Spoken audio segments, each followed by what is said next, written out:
안녕하십니까. 더불어민주당 대변인 이모경입니다.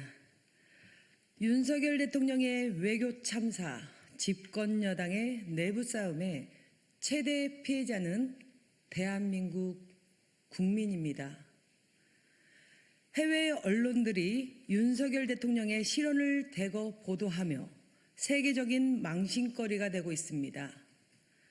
미국의 한 연방 하원 의원은 SNS에 항의하는 글을 올렸습니다.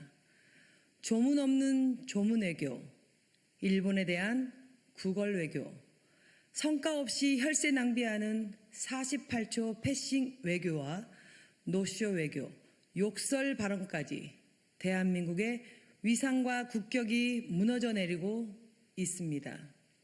우리 국민께서 알던 세계 속의 대한민국이 한순간에 무너져 내리고 있습니다. 윤석열 대통령이 이번 해외 순방에서 남긴 쓰디쓴 결과입니다.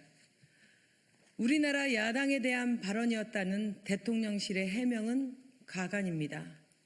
국제무대에서 미 의회와 자국 의회를 모두 디스한 지도자로 만들었습니다. 또한 지나가는 말, 사적 발언이라고 치부하기도 했습니다. 그 자리는 공적인 정상 외교장이었습니다. 지나가는 말은 없습니다. 이 와중에 정부 여당은 어떻습니까? 정권 출범 4개월이 넘도록 이준석 전 대표와 윤핵관끼리 당권을 놓고 이전 투구를 일삼고 있습니다. 민생은 안중에 없고 두 번이나 비대위를 꾸리며 식물 여당의 모습으로 국민들께 실망을 주고 있습니다. 국내외적인 소란 속에 최대 피해자는 대한민국 국민입니다.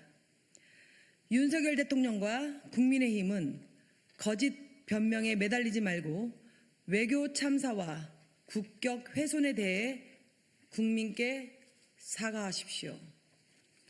대통령의 입만큼 여당의 입도 진중하게 품격을 갖춰 주십시오.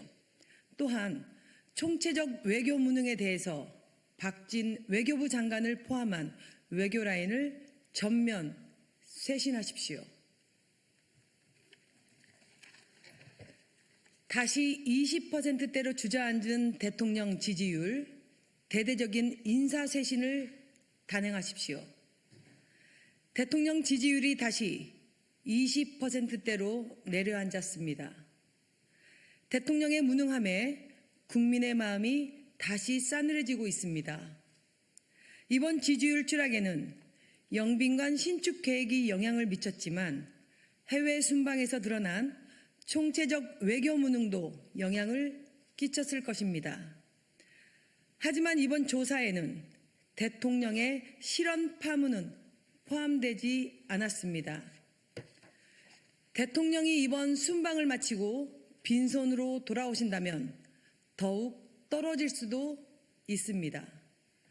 외국 방문을 다녀오면 국정 지지도가 오르던 전임 대통령과 달리 오히려 윤석열 대통령은 지지도가 내려가고 있습니다. 윤석열 대통령은 취임 초부터 최고의 인사들을 구성했다고 자신했지만 국민께서 보는 윤석열 정부는 최악의 라인업으로 구성된 오합 지졸팀입니다.